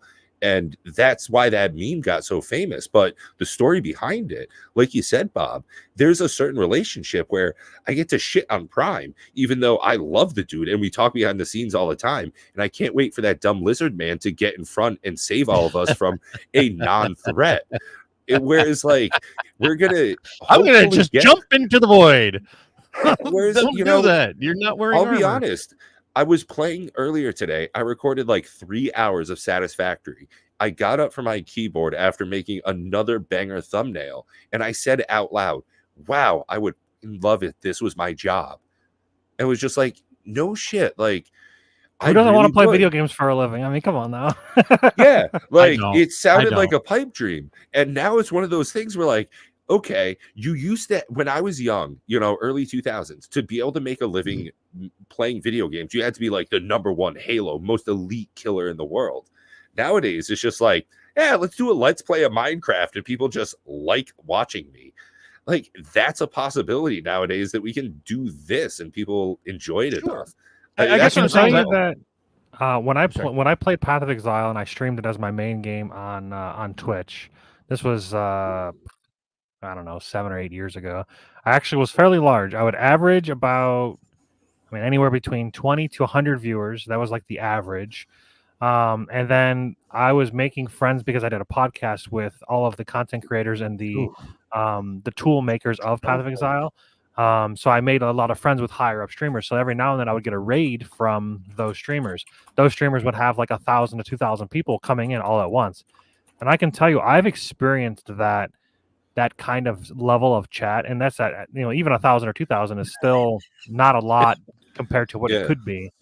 And it gets to the point where it's difficult to focus on reading the chat while also doing what we're doing now. Yeah, I had to stop playing the game. I was literally just standing there in game, and I was just like reading the chat because I'm like, I was so overwhelmed by how much talking there was that it was difficult for me to even like pay attention to what I was doing in the game. Right, and it takes away. That's the thing, is like, if you stop and get into responding with the chat, you're no longer doing the thing that they came there to watch. So, like, even though we are, and that's what I'm saying. We're in a happy place. I think we could probably accommodate up to like maybe 50 to 100 viewers. Maybe. I was gonna say 50 to 100K sounds pretty solid. Bob, I want to let you know something. We've had 1,500 views on this stream alone. That's because I'm handsome. We can accommodate quite a. Well, we were last week. We didn't have that many. We can accommodate a decent amount. I'm more handsome this week. Oh, true. You got a different hat. It's probably the hat. It's probably and a lower cut V-neck. Hey, time capsule. Look at that. Time capsule took some time. He heard low cut V-neck, and he was like, "Dude, I'm here." Bob, you almost get to see my moves this week, right? Damn right, Bob. Here we go. We'll put Bob on the top of the totem pole. I got the sexy moves going, but I feel like we got a little bit off topic here. I just want to say that I enjoy the interaction with the audience at the level that we have. We're genuine here with what we have. Part of it is, and part of my agreement to continue to show up here on Saturday nights with these two knuckleheads, is that we're having fun doing it. I don't want the production to become the point of doing this, that we're doing it for the money, for the looks, or and for the likes and for the subscriptions, and that's not our purpose of being here. We have shit to say about gaming in general, whether it's Magic or Lorcana or what's the one that you're playing this week, Pat? That's doing fairly Satisfaction. Satisfactory is very way good. too damn I much. would play that with you, Pat. Satisfactory. And Dude, and we do D&D, and so long as we're enjoying what we're doing here and it's genuine, non-scripted. We tried even doing that for a while, is to have bulleted points, and it was just difficult to follow. And I think you all just enjoy the flow, the fluid chats that we have here, and you keep showing up week after week. So I'm going to assume that y'all like seeing it, and we're going to continue doing it as long as it's fun. Blame it on yourselves, guys and gals and whatever. Yeah, furries. You did this, audience. Coaches, did you also suggest vertical streams? Benson was the one that messaged me directly. So and Benson's not here. Damn it! Where's Benson? Yeah, where's Benson? I gotta poke him. Probably just making another killer video. That guy's been. I'm afraid of clicking on Discord. How bad is that? Does Discord F with everybody? Yeah. It like steals my audio and just blows Discord me is I have 0 issues with 100%. Discord. Every single person I know. Do you have Discord? If you have that. Discord open, can you poke Benson? I've been chatting on Discord this whole time, talking to two different people. Can you poke Benson You're a and say, "Where the monster. fuck are you?" He's offline. He's not online, so he's Poke him probably anyways. Could be sleeping. I don't even know where that guy lives. He sounds like an American, but he's got like a Japanese dude with like a mask on. My message to him is Benson's an interesting character, so please go out and check him out. By the way, folks, Benson MTG. Yeah, guys putting out great Magic the Gathering. MTG and gaming, I think now. Benson MTG and gaming or something. But no, he's a very genuine and interesting fellow. Yeah. Try to guess what I messaged Benson. What? There's no way. I messaged Benson 2 words. What do you think I said to him? There's 0 chance you guess this. But if you do, I'll buy you a Starbucks coffee if you like that. Bob Sandwich.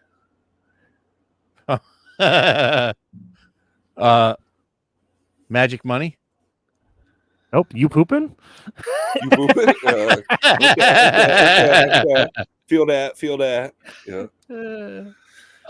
We are, Coach, and we on his phone. We appreciate you, Coach. We really do. And you're here, almost every week, Coach. We appreciate that. You know who I saw in Benson's chats, as a matter of fact, on one of his videos? Benson wanted me to level with him with some of the shit I had to say that's truly behind the scenes. I just don't want to talk about, not because I'm trying to be. It was some things I don't say because I just don't think they're worth saying. I don't think it adds value to the chats here. There are some things it'll hurt my feelings if I heard it out loud. But that's why Bob I saw that Savannah Lion had commented on one of his videos, so I was like, "Hey, we miss you." I miss. Did we piss off Savannah Lion? Did we do something to upset him? I don't think I did, but it's possible. So I'm just going to issue an apology if anybody says a lot of to him. terrible things. That's why he doesn't get invited around anymore. Drunk Pat made a lot of enemy. I was saying Drunk Pat says a lot of dumb things, and that's why he doesn't come around anymore. But I don't think I made any enemies of a friend. I was wondering the same thing, and I'm like, I missed the guy. I was hoping he would, come around. I don't know. Last time I talked with him, I know that he had a lot of personal things going on in his life. I thought it was just personal life stuff. Yeah. The emails we'd exchanged, whatever. But hey, glad to see that they're in good health and still enjoying, great Magic the Gathering content. So we welcome any and all people here on the channel, except for pretty much Mike Hatcher. But outside of that, Perth's not welcome. Like if he's on this show, I will step out that evening. He's been in our chat before a couple of times. Yeah, and I don't respond to him. It's uncomfortable. It's like knowing that there's a predator in my neighborhood. The Magic Historian. It's just a joke. Like that's just an ongoing thing for me. I'm going to keep that up. I watch the majority of his videos. That's not a joke for me. I literally turned down an offer of there were some content creators that wanted to get together in the Northeast US area, and they invited me. Yeah. But he was going to be there. And no offense to Joey Moss either. Like I could go see Joey Moss in public. I just don't want him in my house. Sherry doesn't want him in the house. That was a hard no from her. She's like, nope, not that guy. And I feel bad for him because it's mainly because I clearly believe that the dude has substance abuse problems, and I just don't need that for somebody that lives 15 minutes away from me. You know what I mean? Like I just don't need that in my life. A while ago, he removed his channel at some point. Reserve list banner. I don't know that we even talk about. Do we talk that much about reserve list? I mean, Not we used to particularly definitely much bring it anymore. up. We talked about abolishing it and getting it out of there. But that's I think I mean, I think I'm in favor of that. I think all of us are in it. favor of that, actually. Do well, either of you two Yeah, but he might disagree not with be, and maybe he's like, no, don't fuck with my cards. I've got F you guys, leave the reserve list. I think between the three of us, I have the most to lose if the reserve list gets abolished and they reprinted. But I still think, I think it's a bad thing. I don't like setting boundaries. That'd be cool for people to not be able to be in the game.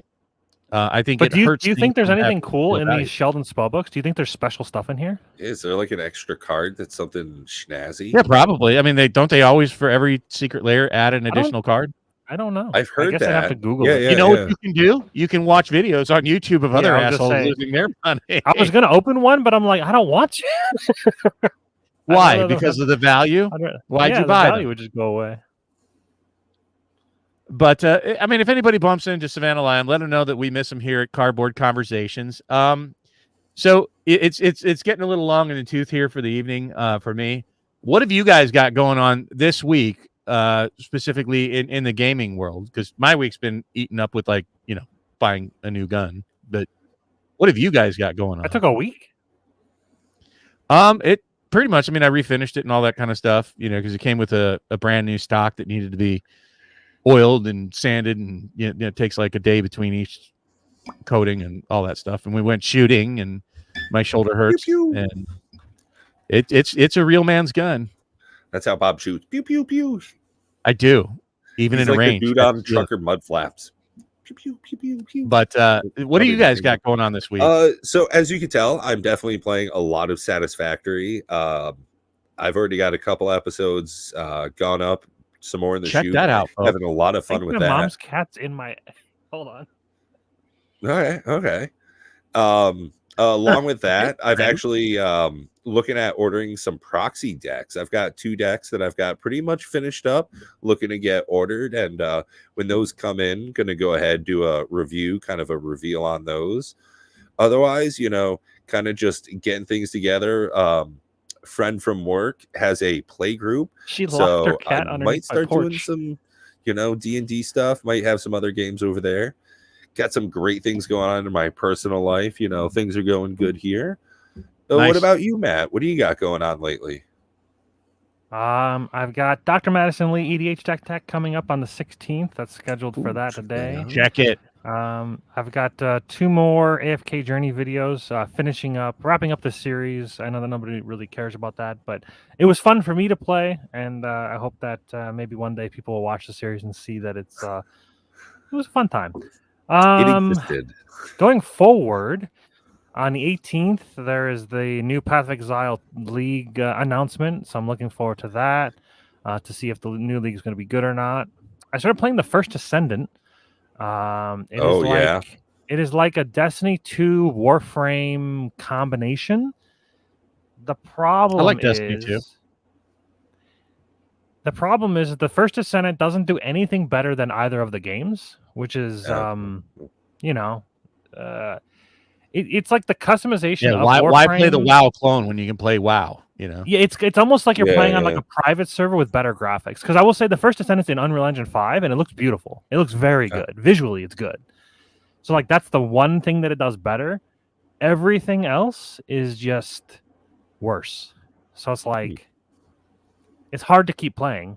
But I started playing Last Epoch's new league that they came out with, or they're calling their seasons, or I've heard that's cycles. Sorry, cycles. Yeah, they're all naming them different. There's seasons, leagues, and cycles. Woohoo!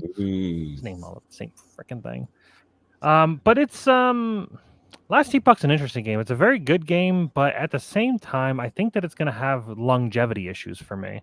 So we'll see how long I play that for. It's been a while since I got back to it. Yeah, Path of Exile's always got like a very good longevity thing. Like I can get like a week or two, sometimes 3, it's upwards of a month out of like playing like a lot every day, depending on how good the league is. So I'm looking forward to that at the end of the month.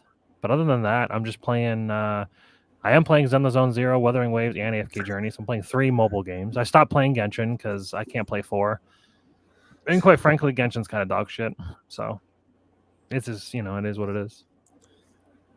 It's just a bunch of yapping. If you like a game that doesn't let you skip all the yapping bits, oh my god, it's ridiculous. Ooh, good question here at the difficult question close. to answer. Censor McNeil, which is better value all around, Bloomburrow or Modern Horizons? Modern Horizons. It's not even a question. There's no. It's Modern Well, I Horizons mean, still. hold on. That's gonna go back to our question about what does value mean? Are we talking about pure financial value? Because as you noticed, Modern Horizons 3 tanking through the floor on many of the prices. Bloomburrow hasn't released yet, so if you can race to the bottom, open it up at the beginning, and hit the hot cards and get them to market first, you might have financial value there. Or do you mean play value? Does it scratch an itch that you need to fill? And there are 2 different types of products. One's a modern product, one is a standard product. So there's all kinds of things that you need to consider when you're talking about value. If I were to spend money personally, I think there are more powerful cards in Modern Horizons 3. And since I typically play Commander, that's where I would be looking. 100% MH3. I mean, come on. Yeah, I think it's no contest, unfortunately. Yeah. Now, Bloomburrow. But what if value means valuable, fuzzy, cute cards? Yeah, I think they probably would have been far more specific. They win the cute factor. I think that's a different question. There are definitely some very good. There's like a whole section of I think they're trying to do the Neon Ink thing again. There's 5 different versions of 3 Tree City like raised anime foil etching. Yeah, they're doing the raised anime foiling, which I think the raised. I like the raised, like the oil slicked lands and the oil slicked cards. Those are the raised. I like that a lot. So if that's the kind of treatment that it is, I'm pretty happy with that. They do look cool in person. Yeah, they. 100%. I have one. I think they're literally sitting right here. They're very it's glossy, and it honestly feels fake because it's so different than an actual Magic the Gathering card. Right. The style of printing, the production quality is very different from a standard Magic the Gathering card, whether it be Belgium, American, or Japanese print. The oil slicks that Bob's showing off there are just mine a is completely actually different really monster. Flat. I don't know about yours, Matt. Mine's very flat. It's like a crackhead's It feels ass. thick. I'll be honest with you. Flat. It feels like a much thicker card than, say, like a regular standard foil land. Feels. Mine just has a little thinner. bit of a just a very small. Right, but that's not. Nobody would complain vertical. if that's the level of curling that Magic cards yeah, had. right. I can literally do that would not be a and complaint. it's fixed. Yeah, If that's all it was, yeah, exactly. I wouldn't complain. Nobody would complain if they could get it to that level. And honestly, do you see how itchy Mark Rosewater's feet were when we tried to pin his feet to the ground on curled cardboard? He did not want to answer that question. I kind of get it. I don't know. Well, it's a big Bob, complaint by the community. Question for you, Yep. Bob. Yeah. Matt said that he'd get in on it. Would you join in if we did a 3-person satisfactory server kind of group play? Would that be something you'd be interested in? How much does it cost? $30. Well, it was on sale, but I don't know if it still is. It was. Now it's I don't think it's on sale now. I don't know. We'd have to talk about it more. I mean, if it's like Valhalla, no. There's almost zero combat. It's not a combat game. There is combat technically, but it's not combat. It's not really a combat there's game. combat in Minecraft too, quite a bit of it actually. But there's way less than that. It is pretty much a non-factor. Yeah. You have to specifically go out of your way to go fight things, basically. Yeah, I think that you will. Is it a builder? I don't know what it is. Yeah. It's basically. I'll check out your video. How's that? I'll check out my own channel's video. Yeah. I skip the first couple of minutes because I totally forget that you start with a stun gun. I definitely ran away from something I could have just when I pull out my stun like Xeno Zapper and I fight it, it takes like 10 seconds. You will definitely die 10 to 1 falling off of stuff than you will like fighting anything. Yeah, Yeah. Okay. Satisfactory. Is it kind of like a basically- Minecraft thing? It is a factory No. builder. It is all about optimization of resources placed all over a map. It is the same map every single time. It's not RNG. You start randomly somewhere on the map. You choose a location somewhere is close enough, and you build things so that you can gather more resources. You then automate those resource collections and productions, and you do it over and over and over. The way that you Sort of like a Sim City. it's a first person thing. It's kind of like Factorio if it were first person. Yeah, I was gonna say there's Don't a know, game I'll that's check it like it. Is it Factorio? I think it is. Yeah, Factorio. probably. So basically, you have like a goal. Yeah, it's Factorio, but first person. Yeah, that's a good way to put it. If you've ever looked into or played Factorio, you'll understand what this is. You're like basically like okay, I'm not averse to it. you like set down like a mining rig to mine rocks, but then you look, then it starts mining rocks, and you lay down a conveyor belt, and then the conveyor belt goes into a thing that makes bolts, and then that thing that makes bolts goes into a thing that makes circuitry boards, and then the thing that goes from the circuitry boards makes a rocket, and then that rocket blasts off into the space, and that's what you're trying to do. The end game is building the rocket to leave the planet. That's like how you Sim win. City. Sure, but the way you do it is not the same. Okay. No, I got you. I'll check it out. You'd dig it probably. It's pretty late. It is a very fun game, but I will say in the end game it gets grindy. It takes a lot to get there. So it's like I don't know. And just as a heads up, it does come out into 1.0 in 2 months. So the end game grind that Matt's referring to is specific, and Coffee Stain Studios, the producers, have talked about that being placeholder because the end game content is specifically changing because they're adding in things for 1.0 that are still unreleased. Like it's technically early like release, but it's been an early release since 2016. So yeah, early access for like 8 years or something. Yeah, but it is one of the best games of its genre, and its ratings are overwhelmingly positive out of 140,000 on all reviews. Like it is. Unreal Engine 5. I don't think it's ever had bad reviews. I also don't want another. What was the Pokemon ripoff?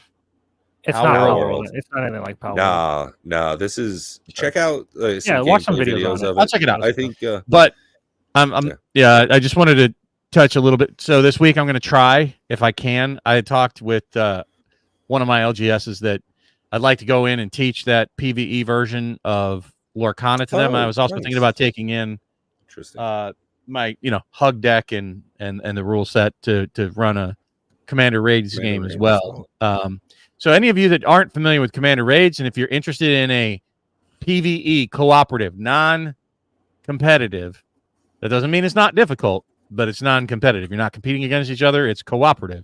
PvE version of Magic the Gathering Commander. Check out our version of Commander Raids. Do we have the link for Discord? Check it out on our Discord. It has a rule set. You can ask people to play with you. Giggity. Or you can just put a link to the rules right there.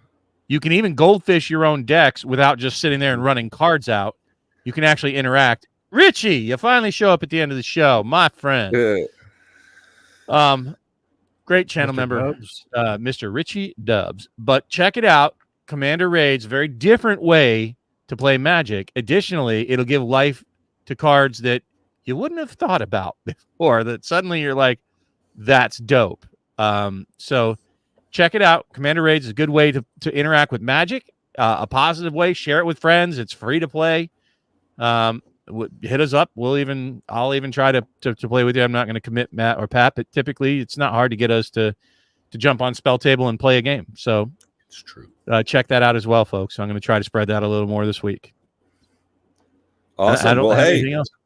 Until next Saturday, this has been Cardboard Conversations. You've been awesome. And we were live in vertical. Yeah, that's right. Move the sandwich around. Remake those. I'm on top. Take care, y'all. Are we dancing? Are we dancing?